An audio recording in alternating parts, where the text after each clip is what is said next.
back to 4029 News on the record. We are talking about education. The Arkansas Learns Act, now law. It's been about 8 weeks now, and Secretary of Education Jacob Oliva from Arkansas is here joining us from Little Rock. Secretary, I know you've been very busy since the Arkansas Learns Act became law, since the bill became law. So what have you been doing in the last couple of weeks?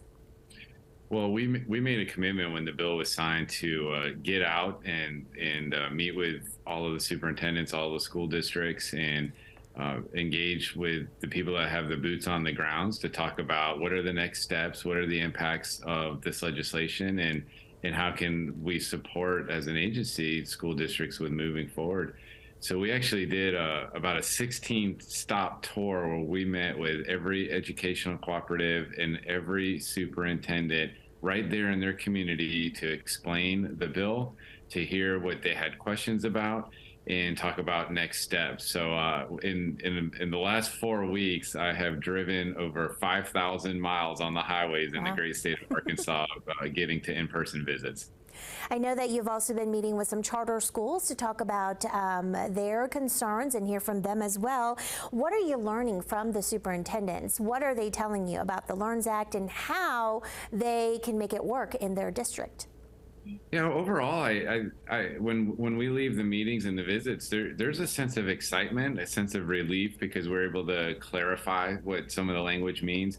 A lot of the questions coming into the meetings that superintendents have concerns, primarily around budget. How do the dollars flow through? What is the funding going to look like for next school year? How are we going to sustain these historic levels of increasing teacher pay?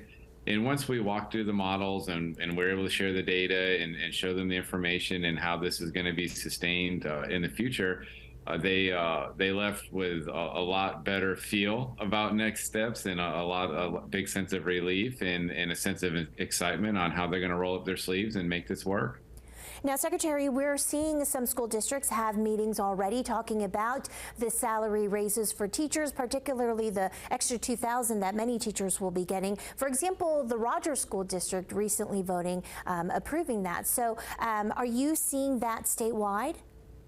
Yeah, so what's great about the Learns bill is it gives school districts flexibility and it supports local control and allows school districts to be creative in their approach and how they're going to recognize, retain, and compensate teachers. So the Learns bill requires them to develop a salary schedule, and they're able to develop a salary schedule that best meets their needs, whether they want to differentiate pay for hard to staff areas, recognize years of services or advanced credentials, whatever the district prioritizes is what they're going to do. And we're offering support to school districts, and I know a lot of superintendents are working together across different regions to come up with innovative approaches to make sure that we can compensate teachers accordingly. When you look at the priorities of Learns, it is a comprehensive approach to improving student outcomes, all the way from early learning to post-secondary attainment. It's an investment in public schools and in public education. And we know the number one factor for improving student learning starts with the teacher standing in front of those students each and every single day. The research is clear. So being able to elevate and celebrate the profession and giving large compensation increases towards teacher salaries is something we're really proud of. What are some of the early challenges that you're hearing about, maybe particularly from the smaller districts? Well, a lot of their questions are around budget and then around accountability. And when we look at how we're going to support and improve teaching and learning, Learns does a lot of that. It really invests in early learning programs where we're coordinating under our agency all of the quality childcare programs and the voluntary pre-kindergarten programs. And in those small and rural communities, as we're going through and identifying opportunities, there's a reality that quality childcare program in some areas could be a desert or an island.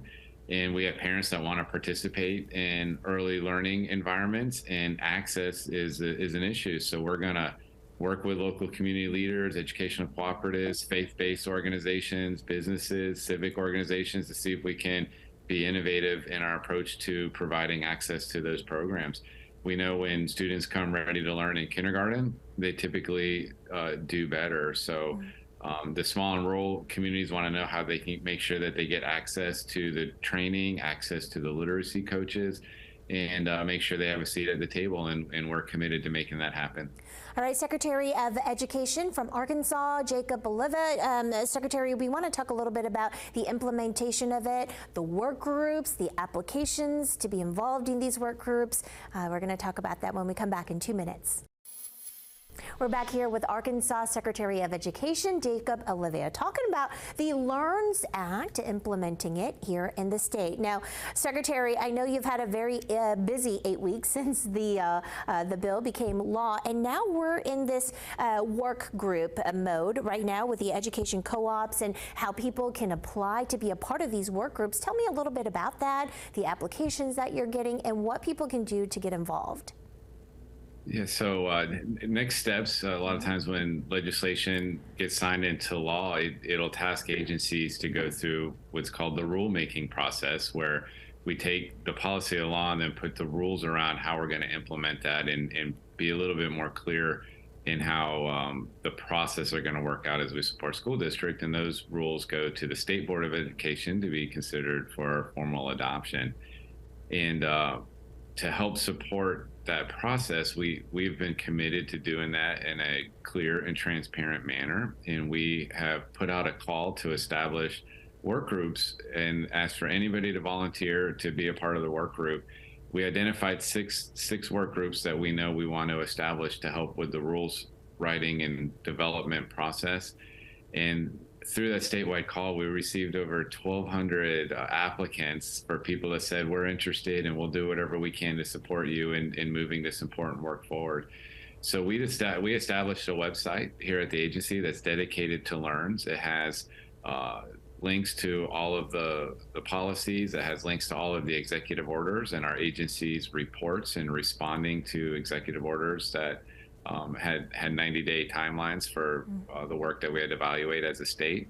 And we even dedicated a spot to provide updates on who's going to be on the rule work groups, what are some of the work that they're doing. And obviously we can't have 1,200 people on a work group, but we're able to capture their contact information. So as the work groups are producing content and work, we're going to send that out to everybody that showed a desire to be a part of the process to make sure their voices are heard.